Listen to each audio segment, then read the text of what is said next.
2 minutes pour comprendre. Aujourd'hui, ischémie du côlon, infarctus mésentérique ou alors, dans le langage commun, infarctus digestif. Je suis avec le docteur William Bérébi qui va nous éclairer sur ce sujet. William Bérébi, vous êtes gastro-entérologue et pathologue à Paris. Vous êtes auteur de Diagnostic et thérapeutique. Qu'est-ce que c'est un infarctus digestif? Alors, c'est une artère ou une veine généralement qui va se boucher. Donc, c'est la forme la plus fréquente d'atteinte vasculaire. C'est chez le sujet âgé généralement. Chez le sujet jeune, plus rarement. Donc, ça se manifeste. Donc, brutalement, il va avoir des douleurs, du sang et une diarrhée très importante. Et il va consulter en urgence. On va être amené rapidement, immédiatement, dès qu'on peut, faire le scanner et la coloscopie totale, qui vont mettre donc en évidence des signes caractéristiques de cette maladie.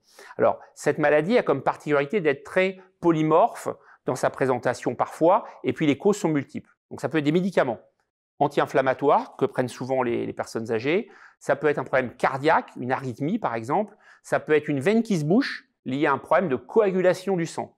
Mais ça peut être aussi un traumatisme abdominal, ça peut être aussi la drépanocytose. Et enfin, mais encore il y en a d'autres, une tumeur du côlon qui viendrait comprimer en gros les vaisseaux et entraînerait donc cet accident vasculaire. Donc c'est un accident vasculaire digestif.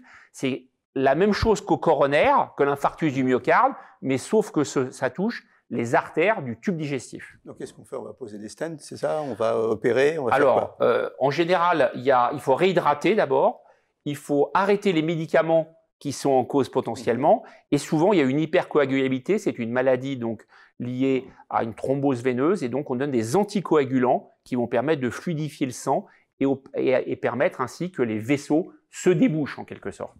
Voilà, écoutez, j'espère que vous avez appris plein de choses et que vous savez un peu mieux ce que c'est qu'un infarctus digestif. Nos émissions vous plaisent, alors aidez-nous à faire grandir la chaîne pour parler santé au plus grand nombre. Partagez, likez, abonnez-vous.